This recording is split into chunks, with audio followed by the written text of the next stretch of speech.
YouTube worldwide.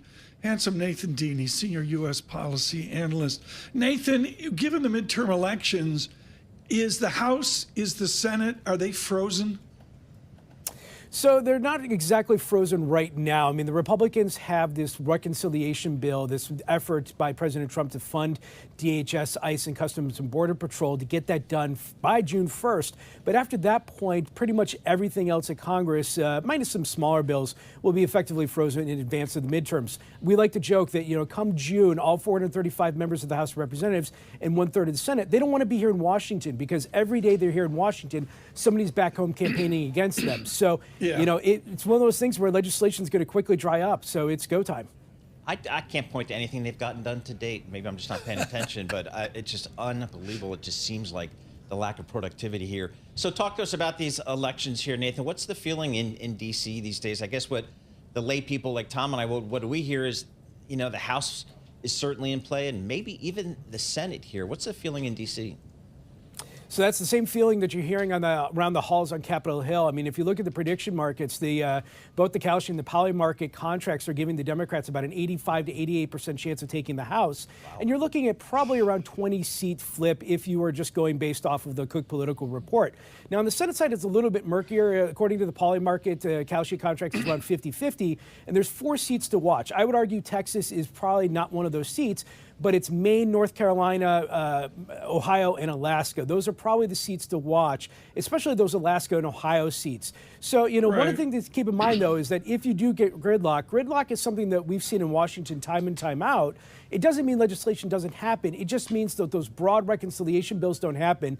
And now you start to see legislation, well, I'd like to say, coming out of the trenches. These are more sector-specific pieces of legislation where there's bipartisan warmth. A perfect example would be the Credit Card Competition Act, which is more competition for Visa and MasterCard if it goes through. I mean, Nathan, when you were out at Purdue, you should have said Harry's Chocolate Fountain. Yeah.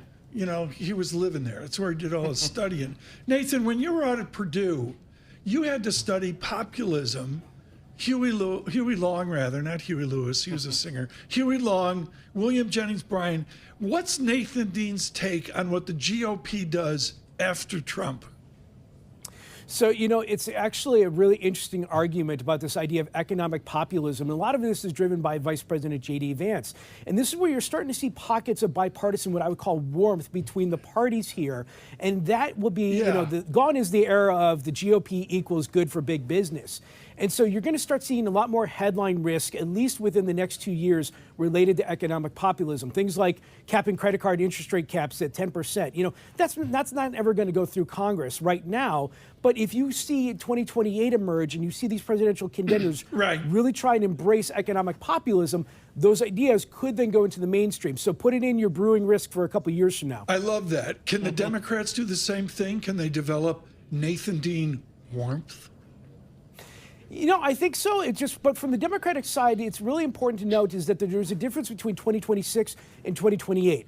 2026 right now is a lot of the Democrats taking advantage of just being the opposition party. American politics, generally speaking, is like my children's bowling with a bumper lane. It never goes straight down the aisle. It just goes left, right, left, right. And right now it's going left.